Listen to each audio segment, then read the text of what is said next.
Hora da Prosa.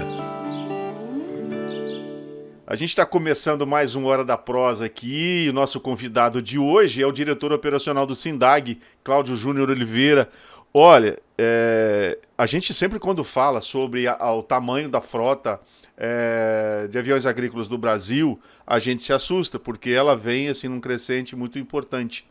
E a gente vai falar justamente da atualização da frota do ano de 2023. Agora, o porquê que a gente está falando dessa atualização agora, a gente vai saber o porquê com o nosso convidado. Olá, Júnior Oliveira, tudo bem?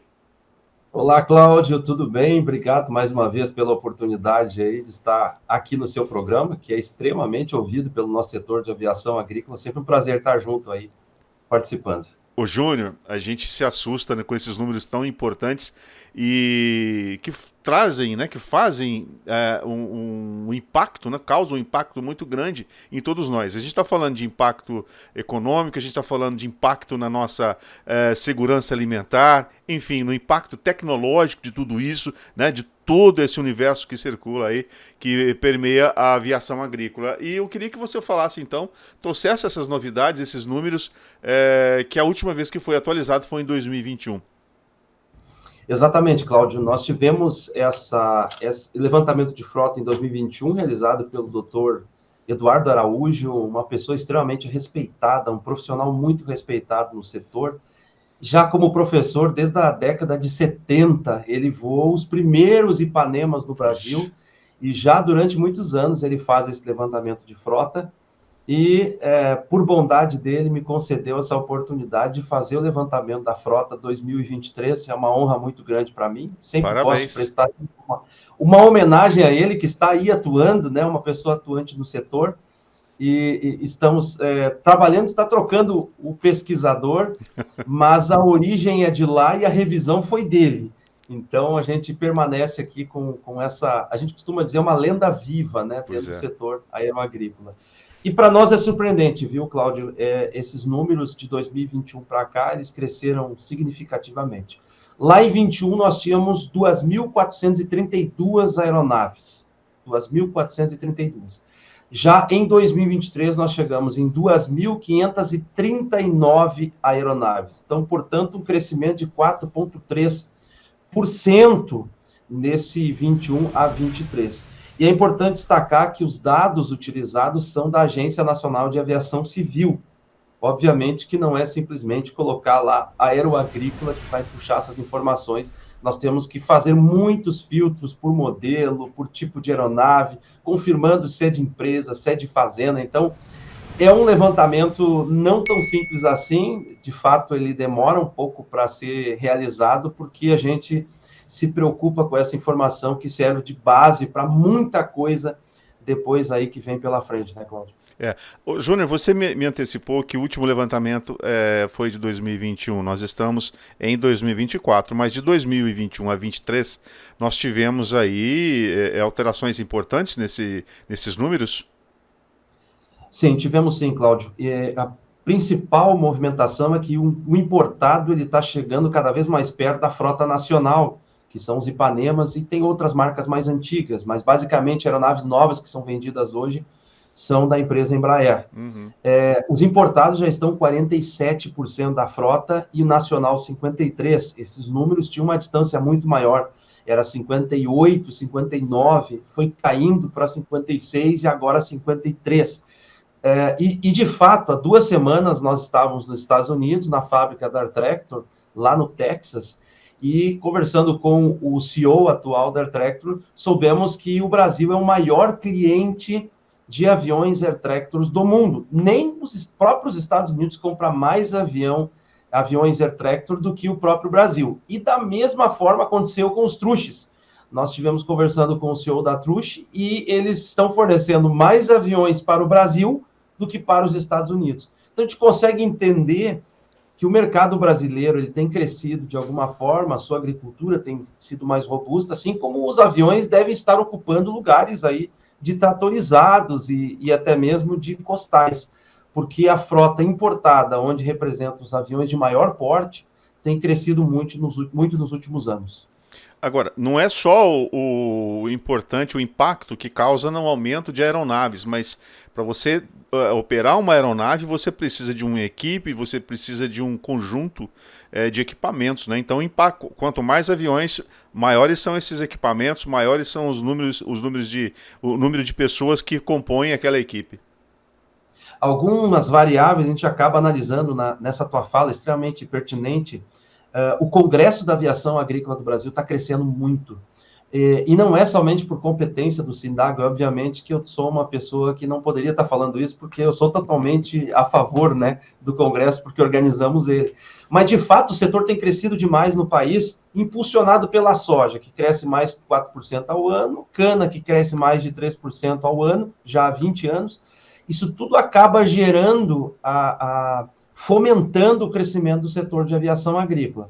Mas só para teres uma noção, a década que mais tinha fornecido aeronaves era a década de 70.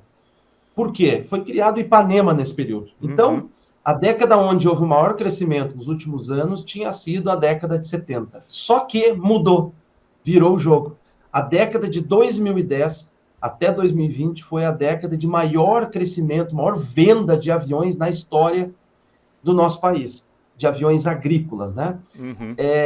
E um dado interessante, que aí, nesse período, foi afunilando, eu diria assim, os importados foram chegando mais perto da frota nacional, ele passou de 7,27% em 2011 para 28,4% em 2023.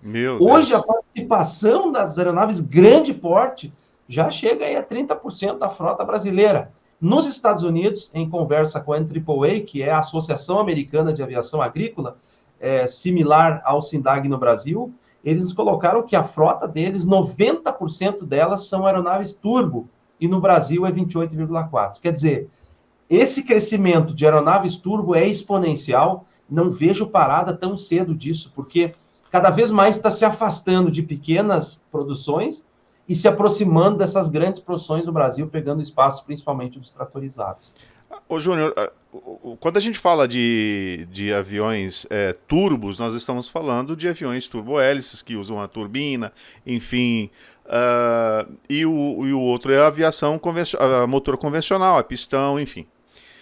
Quando a gente dá esse salto, né, de equipamento, você também fomenta as empresas que fazem essa transição, né? Porque o piloto que voa motor a pistão, ele vai voar turbo, ele tem que fazer essa transição, essa passagem. Então, você entende que é um mercado extremamente abrangente, é um mercado inclusivo demais da conta. Então, assim, e tem uma expectativa de crescimento gigantesca também.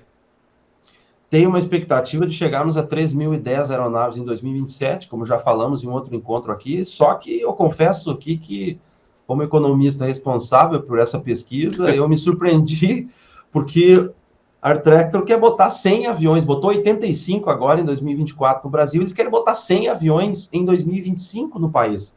Quer dizer, até onde vai isso, né? A Embraer também está fabricando o avião e não tem para entregar. Então, se nós temos uma Air Tractor, não tem para entregar, Truche não tem para entregar, Embraer não tem para entregar, a nossa análise foi feita na média de crescimento dos últimos anos. Agora, a perspectiva ainda vai passar. Em 2027, a previsão era vender até lá 291 aeronaves.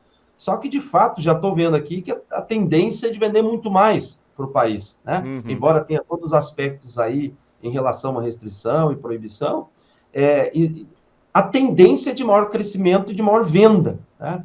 Um dado importante, inclusive pegando a sua fala aqui, que envolve todos os instrumentos que são vendidos juntos com a aeronave, nós temos, por exemplo, as comportas que são vendidas para combater incêndios florestais.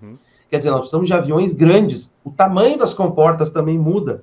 Nós estamos falando de aviões que levam 1,5 a 3 toneladas de água, ou de semente, ou de produto de aplicação nas lavouras. Então, quer dizer, o mercado que anda ao redor do avião, ele acaba se modificando e criando inovações para poder atender essa mudança que está acontecendo no país em relação ao porte das aeronaves em si, Isso acaba crescendo o setor, como falei, a gente vê refletindo lá no Congresso da Aviação Agrícola do Brasil, que passou de 170 marcas para 240 de um ano para o outro.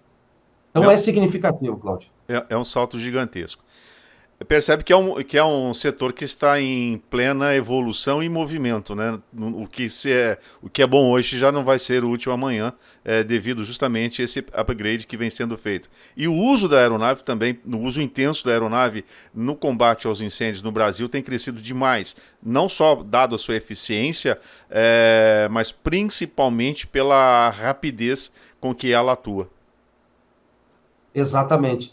Tem um ponto importante, Cláudio, se me permite falar sobre os estados. A movimentação aconteceu muito forte. Então, nós temos aí duas situações. Nós temos os operadores privados e nós temos as empresas de aviação agrícola, né? E eu imagino que ao longo desses 2 anos também deve ter havido aí essa movimentação, o que era líder deixou de ser líder, enfim. Como é que está esse cenário hoje? Eles aumentaram, todos os estados aumentaram juntos, São Paulo cresceu um pouco mais. É? O Mato Grosso nós tínhamos, São Paulo se movimentou muito. O Mato Grosso nós tínhamos 600 aeronaves. Eles estão com 702 agora. Caramba. Então não houve só venda de aeronaves para esse estado, houve movimentação de estados levando para o Mato Grosso também, né? São Paulo, ele não estava tão perto do Rio Grande do Sul em relação a aeronaves. Ele não estava nem perto de 300, então 240, ele está com 296. O Rio Grande do Sul estagnou em 300, em média, 350 aeronaves. São Paulo está crescendo muito o número de aeronaves, obviamente pelo crescimento da cana-de-açúcar, né? É um estado que já é líder, mas ele está crescendo cada vez mais, e a tecnologia está aumentando, porque a cana, ela pede isso, né? Ela pede a aeronave maior para não descer tanto na lavoura, assim como o estado de Goiás, que está colado em São Paulo. Então, nós temos 2 estados que estão crescendo demais, que é o estado de Goiás e o estado de São Paulo. Goiás está com 293, São Paulo está com 296, veja, 3 aeronaves para empatar Goiás e São Paulo. E o Rio Grande do Sul, ele manteve ali em torno de 360 aeronaves, 369, mas está mantendo, ele não está subindo quanto os outros 2 estados. Então, a tendência, pelo que estamos analisando aqui para os próximos anos, é São Paulo e Goiás acabar passando o Rio Grande do Sul. E a gente identifica isso pelo fato de que as culturas estão mudando no Rio Grande do Sul. Nós tínhamos muito arroz e nós temos uma migração do arroz para a soja. A soja, de fato, como é uma cultura baixa, ela não apresenta, né, às vezes, para o produtor uma necessidade da aviação. A gente sabe que, de fato, ela é muito mais produtiva com o avião. Mas ele pode ainda atuar com o trator dele, que não é o caso da cana. Não tem como botar trator na cana. A cana é uma cultura alta e fechada, você faz com um avião só. Por isso que São Paulo é exponencial. Não há como voltar, né? Agora, a soja ainda ela oferece. Por que Mato Grosso cresce, né, o avião? Porque as grandes extensões de terra de soja trazem aí, de fato, uma visibilidade muito maior para o avião ser mais produtivo. Agora, no Rio Grande do Sul, como está mudando o arroz para soja, o arroz, de fato, ele precisa da aviação por ser irrigado, o produtor de arroz está virando para a soja e está comprando o seu trator. Até nós vemos aí muitos produtores que não tinham trator, que só estavam no arroz, então comprou o trator feliz, como, né, a primeira compra deles, um tratorizado para atender o mercado da soja. Mas ele vai ver logo, logo ali na frente, né, que o avião mais produtivo vai acabar mudando. Mas nós estamos na fase agora que o Rio Grande do Sul está segurando. O Rio Grande do Sul sempre teve a segunda maior frota. Mas possivelmente aí para os próximos 5 anos a gente enxerga que São Paulo e Goiás vão acabar passando do Rio Grande do Sul especificadamente, meu amigo. Agora, o Júnior, o que a gente observa na cultura da soja é que algumas pragas elas surgem muito rapidamente, elas precisam de uma intervenção muito rápida, e aí é que o produtor vai perceber a necessidade de você ter o avião à sua disposição. Talvez seja aí a virada. Exatamente. Mato Grosso sentiu muito forte, como tinha muita soja, né? Já é um histórico. São Paulo, Minas, esses estados, Goiás, eles sentiram o poder da ferrugem asiática, né? Pois é. De fato, não foi tão forte no Rio Grande do Sul, pela robustez do estado como o Mato Grosso. Eles sentiram muito isso, né? Acabaram se desfazendo rápido dos tratores para pegar alguma forma, que é o avião, uma forma mais rápida. O algodão tem o bicudo do algodoeiro, que destrói completamente, né? Ele fica voando em cima e às vezes tem que a forma de combater ele é até criando uma nuvem em cima do algodoeiro. Então, são técnicas que você não tem como atender se não for por aplicação aérea. Mas, de fato, o Rio Grande do Sul talvez não tenha sentido tão forte essa época que teve o ataque forte da ferrugem, e acaba sentindo um pouco depois. Mas, de fato, ele é robusto, o Rio Grande do Sul, pela questão do arroz irrigado, né? Que necessita aí, não tem como entrar com um trator dentro do arroz ali, com o querido chupacabra, né? Chamado aí carinhosamente, o trator aquele que não tem o pneu de borracha, só o ferro que entra na lavoura, mas acaba pisando, né? Aquilo é eficiente, mas que é feio, é feio. O bicho feio é aquela máquina, meu Deus do céu. Verdade, Mas é o que tem, né? É a que é mais eficiente. Exatamente. Ô, Júnior, e você fez um levantamento com relação a helicópteros? Como é que nós estamos? Boa colocação. Fizemos sim. Identificamos o crescimento nos últimos 4 anos. Há 4 anos atrás, nós tínhamos 7 helicópteros no Brasil atuando na pulverização aérea. Hoje, nós estamos com 28 helicópteros. Nossa. Então, assim, essa movimentação 4 vezes surpreendeu. mais. Surpreendeu. E o que vai surpreender ainda mais é a notícia que nós trouxemos há 2 semanas dos Estados Unidos. Né? Surgiu um helicóptero não tripulado. Um helicóptero programado para fazer a aplicação. Mas um helicóptero grande assim, ou nós estamos falando de um drone gigantão? Helicóptero. Meu Deus. Nós tivemos lá nos Estados Unidos, no Congresso americano, fiz um vídeo, viralizou no país aqui, Cláudio. Rodou por muitos estados, eu recebi muita mensagem, inclusive da fabricante americana. Eles querem vir no nosso congresso aqui no Brasil para apresentar essa tecnologia. Nós estamos falando de um helicóptero robusto, real, não é um Vante pequeno, ele é grande, é um veículo aéreo não tripulado de porte grande, aí 300 litros mais ou menos, né? 293, se não me falha a memória, tem o dock dele aqui comigo.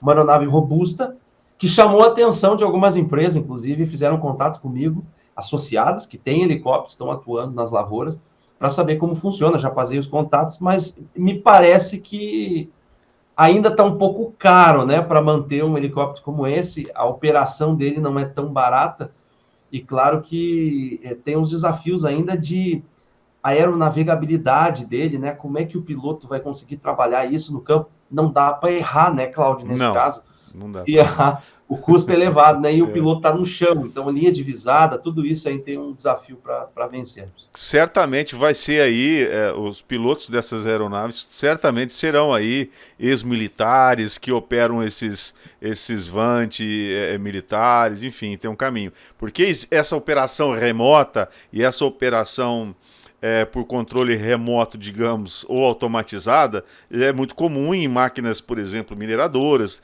Existem máquinas que são operadas, por exemplo, remotamente a mais de 5, 6, 10 mil quilômetros de distância. Então o operador está numa cabine, numa determinada empresa, e ele está operando uma escavadeira numa mina na África do Sul, ele está lá, ele está no Idaho, por exemplo. E assim, mas a máquina está no chão, ele está no chão, já um helicóptero custa caro, é brincadeira, não pode errar.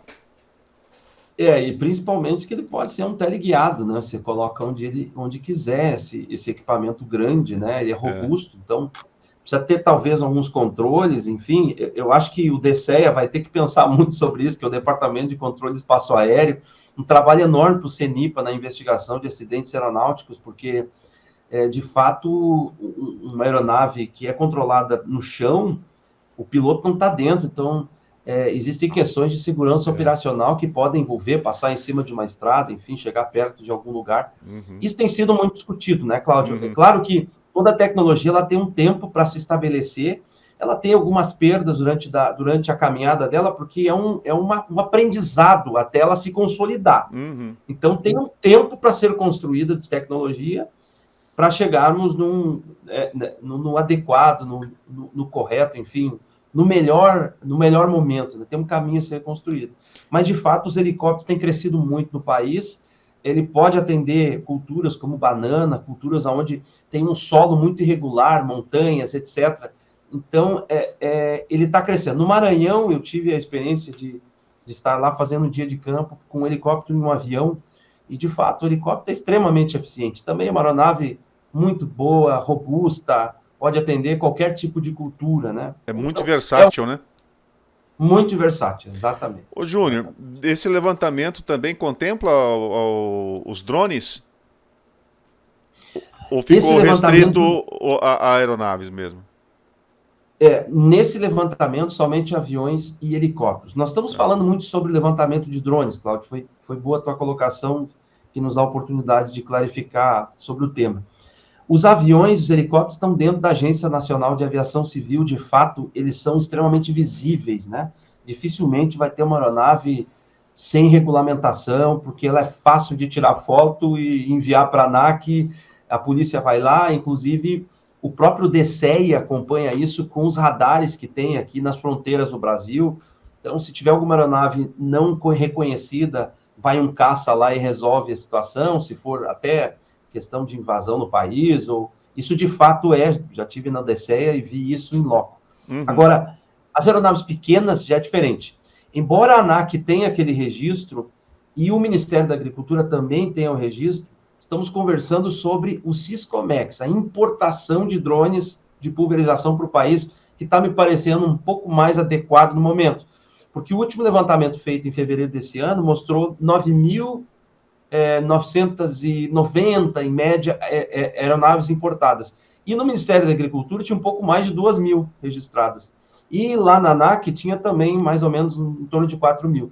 Então, nós estamos fazendo um levantamento novo, mas via Siscomex, que é o órgão responsável pela importação de aeronaves para o país, para poder ter um número mais adequado na quantidade de não tripulados no país. Inclusive, eu tenho alguns conhecidos e um deles até pediu o contato de vocês para falar, né, sobre como é que funciona a filiação ao SINDAG, disse da importância de estar junto com vocês. Ele realmente entrou em contato e eu tenho visto assim muitas outras operadoras que não se preocupam com isso, e aqui até faço um alerta a você que trabalha, opera um drone grande e que precisa de licença, veja bem, é importante que as pessoas saibam que a pessoa que pilota um drone de pulverização, ele tem que ter todos os conhecimentos que um piloto de uma aeronave tem sobre aplicação, regras, sobre segurança, enfim. Então é importante ele ser um filiado do SINDAG justamente por isso, para ter todo esse acesso a essas normas, o que é necessário. Exatamente, Cláudio. Tem muitos profissionais que não são da área de tecnologia de aplicação, que estão migrando para esse setor, né, vindo de outras áreas completamente distintas.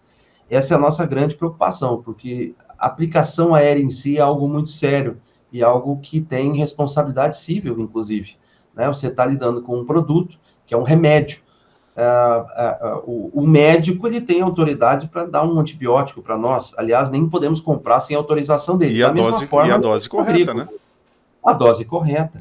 E na aviação agrícola a mesma coisa, tem que ter um engenheiro agrônomo responsável, tem que conhecer de gota, de temperatura, de umidade relativa do ar, de vento, tem que saber de tecnologia de aplicação para aplicar, para trabalhar no campo. Então, de fato, tem que estar perto de outros profissionais que são robustos do setor, para crescer o aprendizado e ter um retorno financeiro melhor também. Não somente a segurança, né, em si, que isso é óbvio, né, mas o retorno financeiro adequado para que a empresa possa se consolidar. Um ponto que nos chamou aqui a atenção, Cláudio, em relação a essa questão dos não tripulados e os tripulados, é o crescimento dentro das fazendas, né? Porque nós temos o famoso SAI, que são os aplicadores que prestam serviço para a agricultura brasileira, e tem as fazendas que possuem suas aeronaves. Esse detalhe não houve movimentação, Cláudio. O Mato Grosso continua forte as fazendas, né, com 426 aeronaves, e o Rio Grande do Sul continua com muita empresa prestadora de serviço. Então, não nos parece aqui que vai movimentar muito.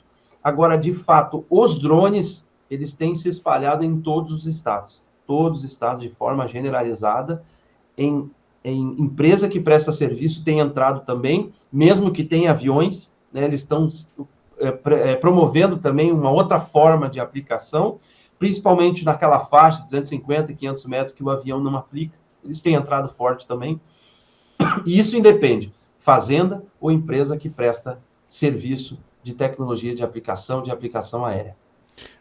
Porque muita gente que não é do setor, Júnior, acompanha a gente, e até a título de curiosidade, explica pro pessoal o que é SAE, que é SAE, que tem, geralmente é um adesivo que está na fuselagem de uma aeronave. SAE quer dizer Serviço Aéreo Especializado, quer dizer, ele é especializado para fazer a aplicação aérea.